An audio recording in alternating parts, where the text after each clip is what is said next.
నమస్తే, welcome to legend TV. ప్రస్తుతం మనతో పాటు అయితే బీఆర్ఎస్ లీడర్ అయిన పావని కూడా ఉన్నారు. మరి అక్కతో మాట్లాడుతున్నాం.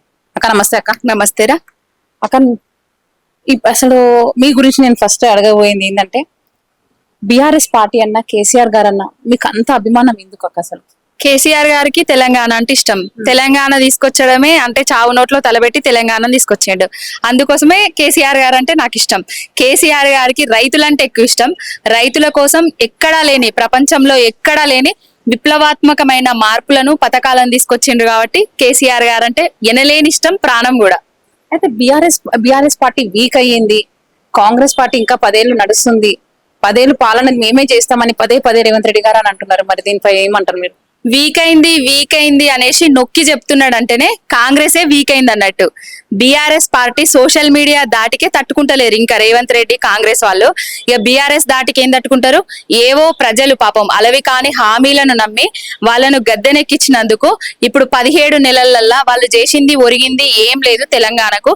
తెలంగాణ రాష్ట్ర ప్రజలందరూ ఏమనుకుంటున్నారంటే మళ్ళా కేసీఆర్ గారే రావాలి, ఇప్పటికిప్పుడు ఉప ఎన్నికలు వస్తే బాగుంటుండే, కేసీఆర్ గారిని ముఖ్యమంత్రిని చేసుకుందుము అనేసి అనుకుంటున్నారు. బీఆర్ఎస్ పార్టీకి కాంగ్రెస్ పార్టీకి మధ్య తేడా ఏంటి అంటే ఏం చెప్తారు అక్క మీరు? అసలు బీఆర్ఎస్ పార్టీ తెలంగాణ కోసం, తెలంగాణ ప్రజల కోసం, తెలంగాణ ఆత్మగౌరవం కోసం పరిపాలించిన పార్టీ, ఏలిన పార్టీ, స్థాపించిన పార్టీ. కాంగ్రెస్ ఏంటిది? తెలంగాణ రాష్ట్రాన్ని ఇయ్యకుండా జాప్యం చేసి ఎంతో మంది అమరుల ఆత్మ బలిదానాలు అమరులు కావడానికి, ప్రాణాలు త్యాగం చేయడానికి వాళ్ళే కారణము. కాంగ్రెస్ పార్టీ తెలంగాణకి ఇచ్చింది ఏం లేదు, చేసింది కూడా ఏం లేదు. అధికారం ఇచ్చిన తర్వాత కూడా 17 నెలల పాటు రైతులు, నేతన్నలు, గీతన్నలు ప్రతి ఒక్కరూ ఉరితాళ్లకు వేలాడుతున్నారు కాంగ్రెస్ పాలన దుస్థితి వల్ల. అయితే ఇప్పుడు కాంగ్రెస్ ప్రభుత్వం ఇచ్చిన హామీలన్నీ అమలు చేస్తుందని అనుకుంటున్నారా? హామీలు ఎక్కడ అమలు చేస్తారు? చేసిండ్రా? ఇప్పటి వరకు ఒక ఫ్రీ బస్సు మినహా ఏ హామీ అన్న అమలు చేసిండ్రా?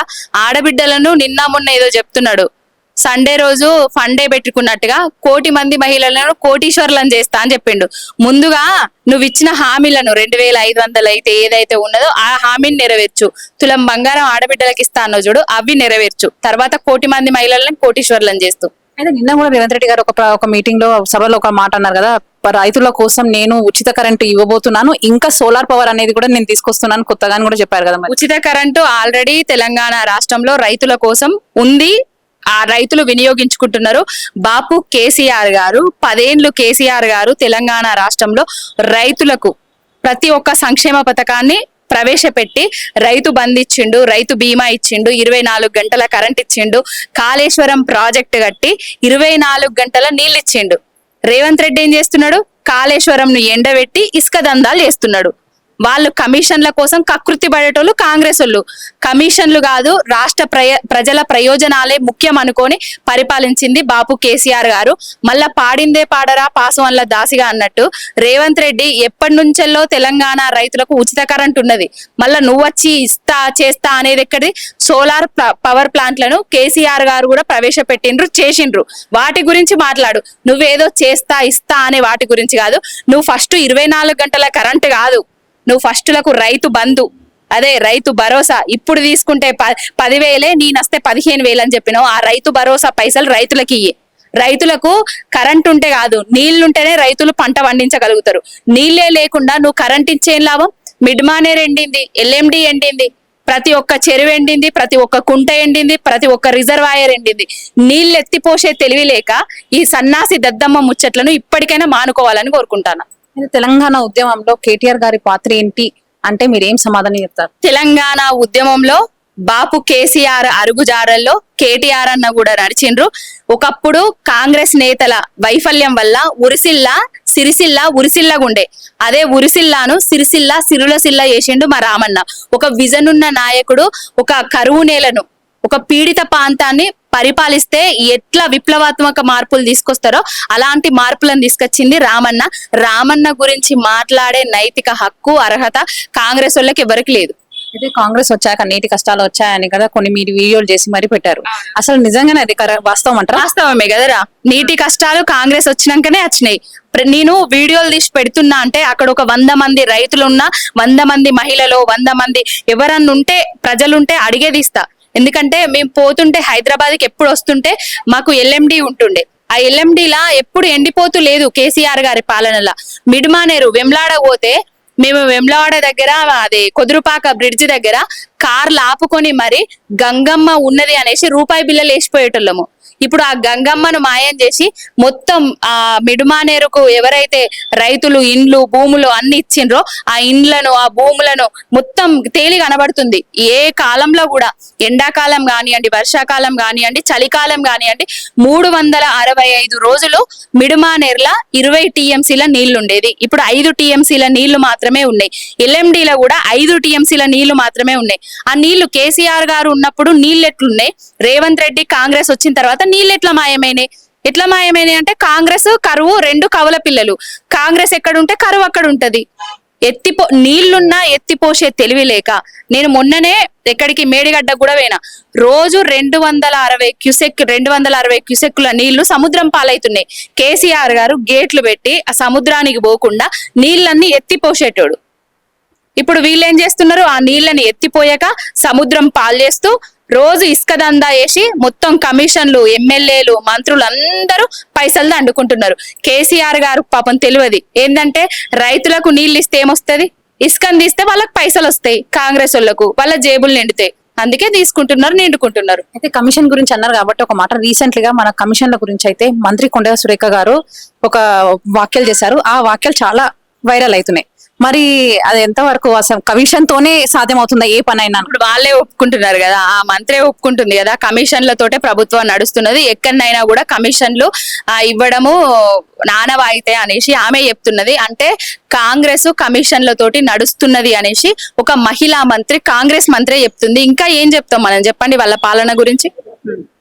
అయితే మంత్రి సీతక్క పైన మీద కూడా మీరు ఒక యూట్యూబర్ అని కూడా మీరు కమెంట్ చేశారు. అది ఎంతవరకు కరెక్ట్ అంటే? యూట్యూబర్ అని చేయలేదు, ఇసుకక్క అని చేసిన, రీల్స్ అక్క అని చేసిన. ఆ రీల్స్ అక్క రీల్స్ బంద్ చేసింది, బడుగు బలహీన వర్గాల నుంచి వచ్చిన అని చెప్పేసుకున్నది. ఆ కోయ గుండు వాళ్ళు ఉన్నారు చూడండి, ఎస్టీ కులానికి చెందిన బిడ్డల దగ్గర కూడా ఇప్పుడు ఎలక్షన్ల ముందు, ఓట్ల ముందు రోజు పోయి రీల్స్ తీసింది. ఇప్పుడు ఒక్కసారి కూడా పోతలేదు, వాళ్ళకు రోడ్ల సౌకర్యాలు, కనీస సౌకర్యాలు కూడా ఇప్పిస్తలేదు.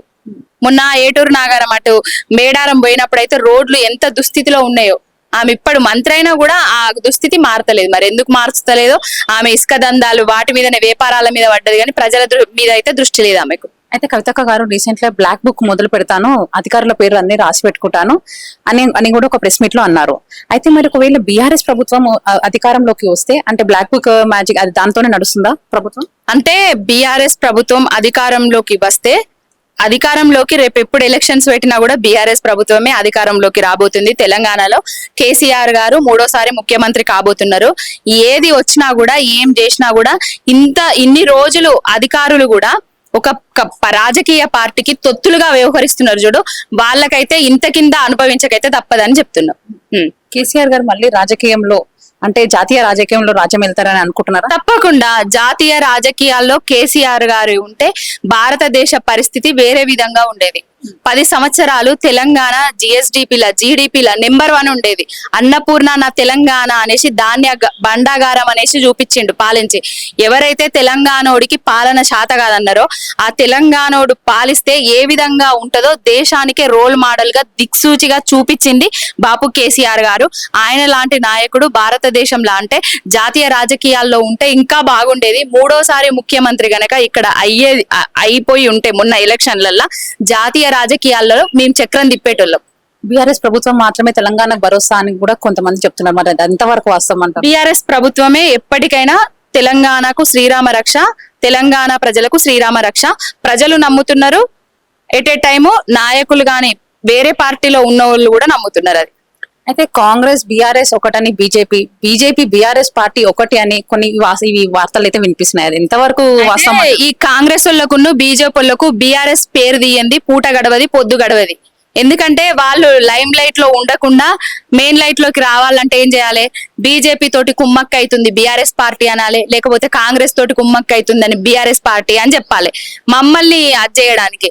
కానీ మాకు ఏ జాతీయ పార్టీ తోటి కుమ్మక్కు కావాల్సిన అవసరం లేదు. ఇంకొకటి, ఆ 2 పార్టీలను తీసుకొచ్చి మా బీఆర్ఎస్ లో ఇట్లా చేర్పిస్తారు కావచ్చు, వాళ్ళేమన్నా అనుకుంటున్నారు కావచ్చు, వాళ్ళతో మాకు సంబంధం కూడా లేదు, అవసరం కూడా రాదు ఇంకా. అయితే బీఆర్ఎస్ పాలనను అయితే మనం చూసినట్టయితే కేటీఆర్ గారు ఐటీ మినిస్టర్ ఉన్నప్పుడు ఎన్నో పెట్టుబడులు తీసుకొని వచ్చారు. కానీ మనకి ఇప్పుడు పెట్టుబడులు అనేది రావడం లేదు. ఎందుకు అనుకోవచ్చు? ఇప్పుడు అంటే పాలన చేతనైనోడు, పరిపాలన మీద అవగాహన ఉన్నోడు, ఐటీ మీద అవగాహన ఉన్న వాళ్ళు పాలిస్తే పెట్టుబడులు వస్తాయి. ఐటీ అంటే తెలియదు, ఏది తెలియదు, రియల్ ఎస్టేట్ బ్రోకరు అది ఇది అని చెప్పిండు. రియల్ ఎస్టేట్ ను ఓ కొత్త గాడిలో నడుపుతా అని చెప్పిండు. ఆ బ్రోకర్ ఇప్పుడు రాజ్యం వెళ్తూ రియల్ ఎస్టేట్ ను డమాల్ చేసిండు, ఐటీని కూడా డమాల్ చేస్తున్నాడు. అవగాహన రాహిత్యం వల్లనే ఈ విధంగా అవుతున్నది. రామన్న ఉన్నప్పుడు పెట్టుబడుల వెల్లువ ఉండే తెలంగాణకు, రామన్న లేకుండా ఇప్పుడు ఏమైతుందో అందరు చూస్తూనే ఉన్నారు. దేశంలోనే మేటి ఐటీ మినిస్టర్ ఎవరన్నా ఉన్నారంటే అది కేటీ రామన్న, మా తారక రాముడు మాత్రమే. అయితే రీసెంట్లీ అయితే మనకు చార్మినార్ ఇన్సిడెంట్ అయితే జరిగింది, అది అందరికీ తెలిసింది. అయితే ఇప్పుడు అది దీని గురించి అసలు ఏమనుకోవచ్చు? అది ప్రభుత్వ నిర్లక్ష్యం అనుకోవచ్చా, లేకపోతే ప్రజల నిర్లక్ష్యం అనుకోవచ్చు? ప్రభుత్వ నిర్లక్ష్యం అనుకోవచ్చు. ప్రజల నిర్లక్ష్యం అంటే ప్రభుత్వం వాళ్ళ దగ్గరికి పోయి ఏదైతే ప్రమాదం జరిగిందో వాళ్ళని అడగాలి కదా, పోయి పరామర్శించాలి కదా. అది వదిలేసి అందాల రాష్ట్రాల చుట్టూ తిరుగుతున్నాడు మన రేవంత్ రెడ్డి, కాంగ్రెస్ నాయకులు. తెలంగాణ మొన్న మిస్ వరల్డ్ కాంటెస్టెంట్ అయితే మన హైదరాబాద్ లో జరుగుతున్నాయి కదా. అయితే తెలంగాణ మహిళలు వచ్చి మన కాలు గడగడం అయితే జరిగింది. మరి దాన్ని మీరు ఎలా చూస్తున్నారు అసలు? మొన్ననే చెప్పినాం కదా, మొన్న మా బీఆర్ఎస్ మహిళా నాయకురాళ్ళు అదే హెచ్ఆర్సి నేరెళ్ళ శారద దగ్గరికి వెళ్ళి గారి దగ్గరికి వెళ్ళి కేసు కూడా పెట్టడం జరిగింది. తెలంగాణ మహిళల ఆత్మ గౌరవాన్ని దెబ్బతీసే విధంగా చేసిండ్రు వాళ్ళు. ఇంకొకసారి అలాంటివి చేయొద్దు. తెలంగాణ మీద సొయ్యున్నోడు, మహిళల మీద సొయ్యున్నోడు అలాంటి పనులు చేయడు. ప్రపంచంలో ఉన్న అందగత్తెలను అందరినీ తీసుకొచ్చి తెలంగాణ రాష్ట్ర ప్రజలకు పరిచయం చేద్దాం అనుకున్నాడు.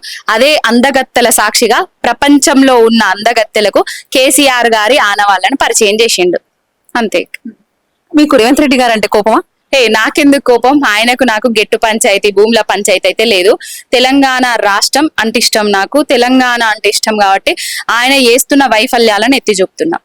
చివరిగా రాష్ట్ర ప్రభుత్వాలకు ఏం చెప్తారు మీరు అసలు? ఇప్పటికైనా వేరే వాళ్ళ మీద ఏదైతే ఉందో బీఆర్ఎస్ పార్టీ మీద, వేరే వాళ్ళ మీద పడి ఏడవడం కాకుండా పరిపాలన మీద కొంచెం దృష్టి పెట్టాలని కోరుకుంటున్నా.